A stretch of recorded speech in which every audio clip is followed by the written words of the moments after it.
ഓടിച്ചില്ലെങ്കിൽ ഇങ്ങനെ ആരും പേടിക്കൂ.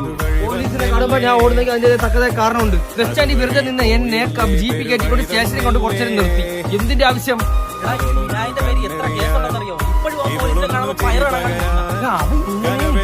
ഇപ്പോഴും സ്റ്റേഷനിൽ കയറി തന്ന എന്റെ ഒരു ഫോട്ടോ സൈഡിൽ കാണും. നീ ആര് ഗാന്ധിജിയോ? താല്പര്യമില്ല. ബൈക്കിന്റെ കാര്യം ഇവിടെ ഉണ്ട്. ചേട്ടാ ഒന്ന് ബൈക്ക് ഒന്ന് ഓടിക്കാൻ തന്നാലേ. എന്റെ പൊന്ന് ബ്രോ, അവന് ബൈക്ക് ഓടിക്കാൻ അറിയില്ല, അതുകൊണ്ടാണ് ഇങ്ങനെ പറയുന്നത്. ബൈക്ക് ഓടിക്കാൻ മനുഷ്യനാ ഇങ്ങനെ എത്തിയിട്ട് ചാവടാതെ പോയി. എന്തിനാ ഇങ്ങനെ ജീവിച്ചിരിക്കുന്ന 65 കിലോ ആയിട്ട്?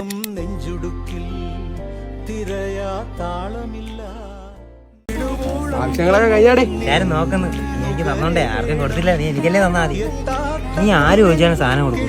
ഞാൻ ചോദിച്ചാൽ തരും. എന്ത്? എനിക്ക് അങ്ങനെ വലിയ സുഹൃത്തുക്കളൊന്നും ഇല്ല. അങ്ങനെയുള്ള നീ നിനക്കല്ലേടാ എനിക്ക് വല്ലതൊക്കെ തരാൻ പറ്റും. ഇതൊക്കെ ഞാൻ തരും. You are my best friend. എന്താടാ തരേണ്ടത്? ഇന്നലെ ഇട്ടിരുന്ന പച്ച ഷർട്ടിൽ തരുമെന്നല്ല. പൈസ കൊടുത്ത് മേടിക്കണം. എന്തേരി മുള്ളിൽ നല്ല അടിച്ചിട്ടാ? മുള്ള എന്തേരി മുള്ളു ഇവിടെ അങ്ങോട്ട് പിന്നെ ദാഹിക്കാതെ ചെറുതൊന്നും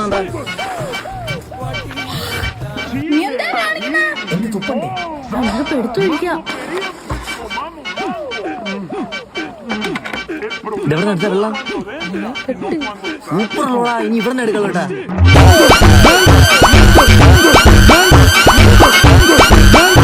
അപ്പൊ ബുദ്ധിയുള്ള നിന്റെ അടുത്ത് ചോദ്യം ചോദിക്കട്ടെ. ഒരു മരത്തിന്റെ കൊമ്പില് 10 പക്ഷി ഇരുന്നു. അതിൽ ഒരു പക്ഷി ഞാൻ വെടിവെച്ചു. ബാക്കി എത്ര പക്ഷി? ഇറ്റ്സ് 9. എടാ മണ്ട, വെടിയുടെ സൗണ്ട് കേട്ട് എല്ലാ കിളിയും പറന്നു പോകൂലേ?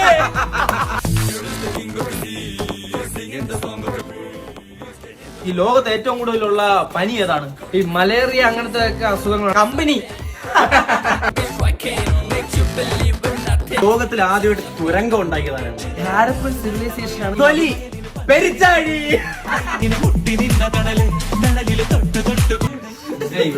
ഒരാൾക്ക് പെട്ടെന്ന് പൊക്കം കൊണ്ടുപോയി എന്ത് ചെയ്യണം? ഒരിക്കലും സയൻസിൽ കണ്ടെത്തിയിട്ടില്ല. വെണ്ടയ്ക്ക പൊക്കം ഇല്ലാത്ത ഒരാളെ കൂടെ പോയി നിന്നാ മതി. ഒരുപാട് സ്വന്തക്കാരനും ഉണ്ടായിട്ട് ഒരു കാര്യമില്ലടേ. സത്യം, ഒരു ഉപയോഗമില്ല. ഇവിടെ പോ കാർ എടുത്തോണ്ടോ ഇതെടുത്തോണ്ടോ എന്ന് പറഞ്ഞാൽ നമ്മളെ കിടന്ന് വിളിക്കും. എന്നിട്ട് ഒരു 100-200 നമുക്ക് ടിപ്പ് അതും തരൂല. എന്റെ കുടുംബത്തിൽ നിന്ന് എന്നെ വണ്ടി ഓടിക്കാൻ ഒരുത്തനും വിളിക്കൂല. വണ്ടി ഓടിക്കാൻ അറിയാത്തോണ്ടല്ലേ? അതെ. വിങ്ങും നെഞ്ചുടുക്കിൽ തിരയാ താളമില്ല.